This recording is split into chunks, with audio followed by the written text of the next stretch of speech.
Jacob Alpharad, internet funny man and famed YouTuber who is well known for Pokemon content. Like a lot of Pokemon content. You would think he likes Pokemon, and you're probably right considering he hired a team of people to make a Pokemon Emerald ROM, but everything is Mario themed. This is Mariomon. Get it? It's Mario and Pokemon put together? Yeah, that took me a couple hours to figure that one out. And while other YouTubers might be doing playthroughs or nuzlogs of this game for content, as I should also be doing, I can't help but think, is the game actually good? Most of the time when YouTubers make a video game based project, it's very shallow and not good at all. So is this game any different? Is Alpharad's Mariomon actually good? Do you see what I did there? You see, I said the name of the title in the video. Aren't I quirky? As soon as Mario wakes up, he plays some Super Mario Bros. 3 for the NES. And why wouldn't he? With an enthralling story and so many levels to play, Super Mario Bros. 3 is such a great game. Mariomon. This video is about Mariomon. I'm sorry, I got sidetracked by a better game. Mario and Luigi are invited by Princess Peach to join a worldwide party game. Professor Egad then explains the Cap Challenge. Basically, it's just traveling across 8 kingdoms, battling leaders to get power stars, all while you capture Mario creatures along the way. And then I get introduced to the gameplay. And you're not going to believe this, but the Pokemon Emerald ROM plays exactly like Pokemon Emerald. I know, it's crazy, but you can do stuff like catch Pokemon. I'm going to keep saying Pokemon even though it's technically not correct. You can use items in battles, you visit Pokemon centers, there's type advantages. Whatever you do in Pokemon Emerald, you do in Mariomon. Except everything is Mario related, which brings me to my next point. You can see how much love they put into this game. There are a lot of Mario references everywhere you look.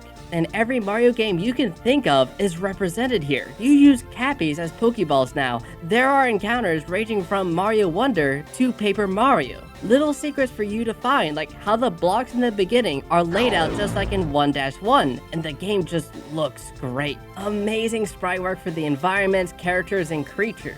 The creatures do evolve in this game as well, and I had a lot of fun trying to guess what other Mario enemies they would use down the line. But what I love the most is the music. Every song is a remix of a Mario song, and they all sound amazing. I honestly prefer these songs over the original, and I'm not just saying that because I'm hopeful that I can use these songs in future videos. I'm saying I prefer these songs because of how good they sound. Already, Mariomon is standing out from other YouTuber games because you can tell they actually put in the time and effort to make something good. Alright, we can go back to the story now. I'm done with my weird tangent. I make it to Peach's castle and she explains what the Cap Challenge actually is and says that the first person to finish it will get a wish. Naturally, Peach is the first leader, but before I can fight her, Bowser shows up. And he plays the I don't know how to play Pokemon character, which I didn't really like for him. He honestly fits better as a villain. More on that later. I defeated him, and with my team of subscribe, like button, bell icon, and the rest, I ran out of YouTube terms, although you should do what these 3 say. I was able to defeat Princess Peach and get the first Power Star. On to World 2, the game introduces something amazing. So in normal Pokemon games, whenever you encounter a wild Pokemon, there's a 1 in 4,096 chance you get a shiny Pokemon. Which is just a color palette change, but because it looks different, it's really cool. There are shinies in Mariomon, and they introduce it to the player in such a creative way. So Bowser is trying to gun down Mario and supercharges the bullet bills, making them red and therefore a guaranteed shiny encounter. The only purpose for this to exist is to introduce the concept of shinies to the player, and once you see that the bullet bills can be shiny, you realize so can every other encounter. The way they introduce this concept is so great. I love it. And I just wanted to bring it up. But I make it to Daisy's ship, and I get the second Power Star from Daisy. The owner of the ship. Finally, World 3 starts to get interesting. So I need to get to Wario's warehouse, but there's a secret password. So I find Wario's friends from the WarioWare series. Naturally, they have you do a puzzle and fight them before they give you part of the password. Except for Ashley. You can just say no to her fight. and she gives you the password. Then Wario illegally downloads a game off the internet, which causes the entire world to collapse into white space. Then, the actual Pokemon trainer Red challenges you to a battle and you have to fight Pokemon. But like for real Pokemon this time. World 3 was great! Easily the best world in the game. But if World 3 is the best, what does that mean about the other worlds? It's not like the other worlds are bad or anything, but they never really captured the humor and challenge that World 3 had. World 4 at least has gambling in it, but it's here I realized a mistake I made. So it turns out, I'm bad at Pokemon. You might be saying, Shiro, that's me by the way. How are you bad at Pokemon? Well, my mentality of, does this move do damage? No. Then I don't want it. Doesn't work in this game. You need actual strategy. I just never strategized in Pokemon games before. Like, I understand type advantages and would go into a gym with the best Pokemon I could, but with a strategy? That's not how I played Pokemon. Whenever I played Pokemon, I always made my Pokemon overpowered because that's how I like to play those games. I enjoy being so powerful that no move can actually hurt me and I can kill everything in one hit. Aww, that's adorable. However, in the beginning of the game, before you even start, you can choose to turn on level capping, which is where you can't overlevel your Pokemon, so you can never be overpowered. I foolishly turned this feature on. Some people will love this and it makes the game a lot more challenging. Whenever I beat these leaders, I felt like I actually accomplished something. But with every win, there were hundreds of losses. Well, not really hundreds of losses, I'm just playing it up for the video. But I did lose a lot. So I had to make the difficult choice of restarting the entire game over again, but this time with the level cap feature off. And let me tell you, I started to love this game more as finally I'm playing this game the only way I know, by being 10 levels above the enemy and just bulldozing over them. Stacked with a brand new team, I go back to face Waluigi, who is a gamer, but I'm more of a gamer. When you do beat him, he just explodes, which is my honest reaction as well. In World 5, Bowser starts to plan something evil as he starts to manipulate Luigi into helping him. And Luigi is completely oblivious that he's being taken advantage of. The rest of World 5 though, honestly sucks. This is the worst world in the game. It's just duo battles the entire time, which isn't inherently bad, but I am teamed up with Captain Toad, and he doesn't make his Pokemon overpowered like me. That's fine, I'm used to carrying my team. But this world has puzzles where you are required to play as Captain Toad and do duo battles alone with his weak Pokemon. This is great and creative and very refreshing for the game.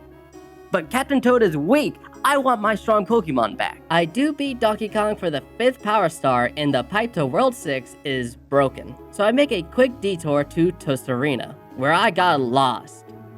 Like really lost. So lost, I had to search up what I was supposed to do. And honestly, it's completely my fault. So in this tower, there are these rocks with engravings on them, and I looked at them and said, huh, neat.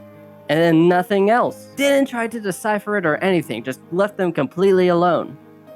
The rocks are telling me how to solve the puzzle. You need to touch every rock in the room in order to solve it. Another thing that is completely my fault is that I realized there was a filter on my software that made things appear blurry so that the pixel art looks less pixely. But the game looks so much better with the filter off. I've never used these applications before. How was I supposed to know there's a filter on by default? And I couldn't just sit there for 2 seconds and think, why does my gameplay look so blurry? I'm sorry, but it's fixed now, and it looks good. Anyways, the tower is now open and I make it to New Donk City, where I am forced to fix the sewers and find Bowser, who reveals his evil plan. He is going to steal all of the power stars from Luigi and get the wish for himself. But who cares, I also had to complete the cap challenge. So I beat Paulina and make it to the Comet Observatory. Super Mario Galaxy is my favorite Mario game. I love it so much, and it's so amazing to see it adapted in this game. But Rosalina makes me get 5 silver stars before I'm able to beat her and get the 7th power star. On to the final world at Bowser's Castle. So Luigi gets kidnapped, for real this time, as I traverse through the whole castle looking for the right key to go in and save him. I defeat Bowser Again, and being the sore loser he is, he makes a wish. Because remember, he stole Luigi's power stars, so now he has all 8 power stars. And he wishes to destroy Mario, so he turns into Giga Bowser. So I beat him again. Now it's time to face my final challenge of the Elite Four. The Elite Four? I hope I'm not underprepared. So I go through Toadsworth, Princess Peach, Professor Egad, and Kamek to find the champion, Mr. L. It's actually Luigi in disguise. Yeah, that took me a couple hours to figure that one out. With the Elite Four defeated, Luigi and I both beat the Cap Challenge, but he technically beat it first, so he gets the wish. And he wishes for another copy of Super Mario Bros. 3 for the NES. And I mean, why wouldn't he?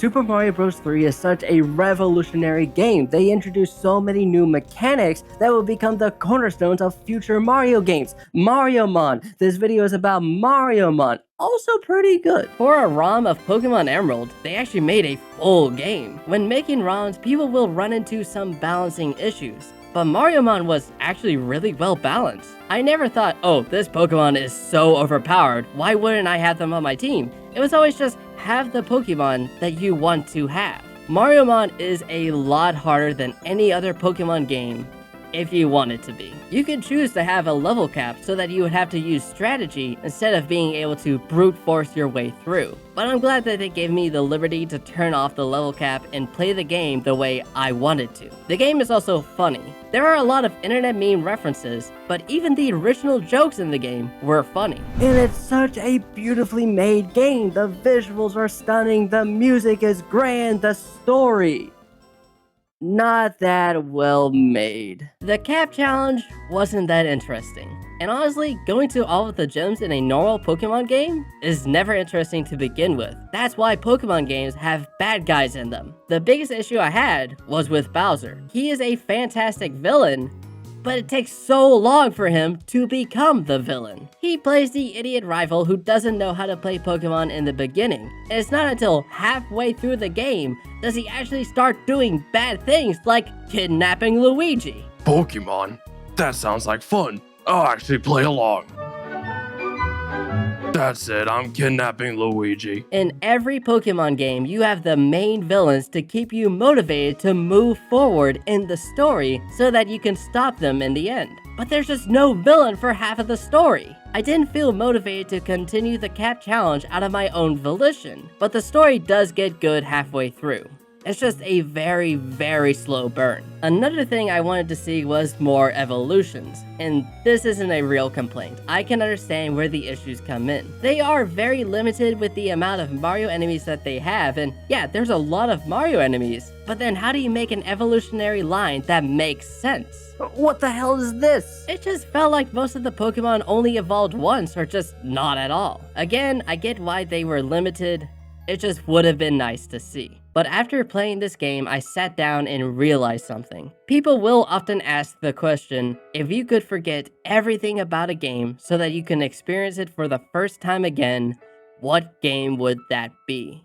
Mariomon kind of lets you experience Pokemon for the first time again. You are entering into a brand new world full of Pokemon you have actually never seen before. You don't know their types, you don't know when they evolve, if they evolve, you don't know what types the gym leaders are, who the gym leaders are, the challenges, the puzzles. This is a Pokemon game where you actually know nothing about it before going in. Sure, new Pokemon games will add a lot of new Pokemon, but there's also so many older Pokemon returning that it never feels like a new experience. I felt something playing this game. Something I haven't felt since the first time I played Pokemon. It feels like a new experience. And with the new mechanics introduced and it being so visually stunning, Super Mario Bros. 3 has got to be one of the greatest games of all time. Mariomon. This video is still about Mariomon. The title of the video, yeah, it's alright. Hey, thank you so much for watching this video. If you like what you saw, you should hit that subscribe button. I would like to thank all of my Patreons, and you should check out another one of my videos. They're pretty good.